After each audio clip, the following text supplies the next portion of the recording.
নড়াইল সদর থেকে প্রায় ১১ কিলোমিটার দূরে নূর মোহাম্মদ নগরে নির্মিত হয়েছে বীরশ্রেষ্ঠ শহীদ ল্যান্স নায়ক নূর মোহাম্মদ শেখ গ্রন্থাগার ও স্মৃতি জাদুঘর।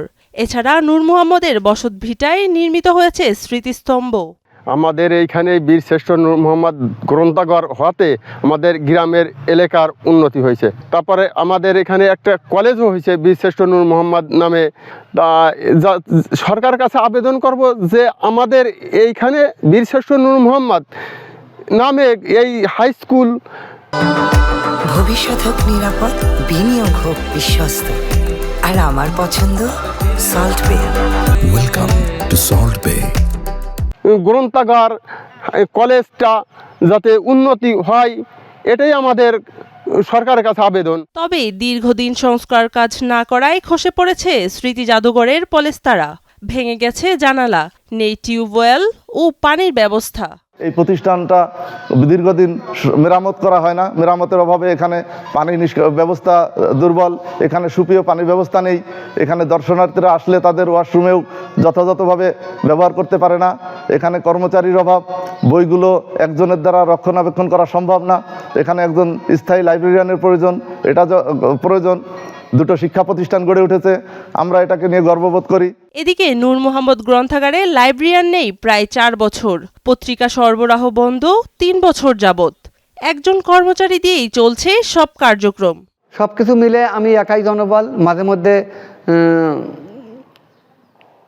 লাইব্রেরিয়ান আসে, অল্প কিছুদিন থেকে আবার চলে যায়। তো একার পক্ষে এত বড় একটা প্রতিষ্ঠান, শুধু একটা না, দুটো প্রতিষ্ঠান, যেমন তিনার বসতভিটায় স্মৃতিসৌধটাও হয়েছে ১৫ শতক জমির এরিয়া নিয়ে, আর এখানেও ওরমের ২০-২১ শতক জমির পরে নির্মাণাধীন। তো এখানে অনেকগুলা রুম আছে, অনেক জনবলও এখানে আসে, অনেক পর্যটকরা আসে। তাদের সাথে সময় দিয়ে একার পক্ষে খুবই কষ্টকর। অন্যদিকে নূর মোহাম্মদের বসতভিটায় একটি রেস্ট হাউস নির্মাণের দাবি এলাকাবাসীর। বীরশ্রেষ্ঠ নূর মোহাম্মদ শেখের স্মৃতি সংরক্ষণে বিভিন্ন উন্নয়ন কর্মকাণ্ডের কথা জানালেন জেলা প্রশাসক। এই জেলায় বীরশ্রেষ্ঠ নূর মোহাম্মদের একটা স্মৃতি জাদুঘর আছে। আমরা সম্প্রতি সেখানে ভিজিটে যাই। আমরা ভিজিটে গিয়ে দেখি সংস্কারের কিছু অভাব মনে পরিলক্ষিত হয়েছে। তো আমরা ওইখানে গিয়ে দেখে এলাকার লোকজনের সাথে কথা বলে মনে হয়েছে যে স্মৃতি জাদুঘরটা আছে সেটা সংরক্ষণ বা সংস্কার করা দরকার।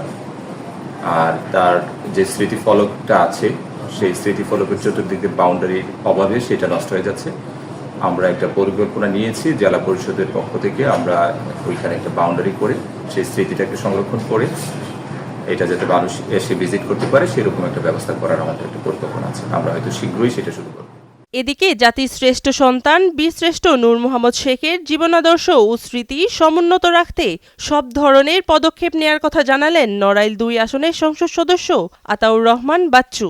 নিশ্চয়ই একজন বীরশ্রেষ্ঠের নামে তৈরি করা এরকম একটি কমপ্লেক্স যদি এরকম জনাজীর্ণ অবস্থায় ঢিমে তালে চলে, তাহলে সেটা নিশ্চয়ই সেই চেতনাকে যথাযথভাবে ধারণ বা লালন করা হয় না। এবং এই বীর মুক্তিযোদ্ধা এবং বীরশ্রেষ্ঠের জীবন ও কর্মের যে বিষয়গুলো আমরা পরবর্তী প্রজন্মের কাছে পৌঁছে দেওয়ার চেষ্টা করেছিলাম সেটাও নিশ্চয়ই বাধাগ্রস্ত হবে। সে কারণে আমি মনে করি যে আমরা আমাদের জায়গা থেকে, আমি সবেমাত্র এখানে নির্বাচিত হলাম, তো ইনশাআল্লাহ সংশ্লিষ্ট কর্তৃপক্ষের সাথে আলোচনা করে অতি দ্রুত আমরা এখানে পর্যাপ্ত জনবল নিয়োগ এবং অসমাপ্ত কাজগুলো কমপ্লেক্সের ডিজাইনে যা আছে সেগুলো আমরা দ্রুত সমাধানের ব্যবস্থা করবো ইনশাআল্লাহ।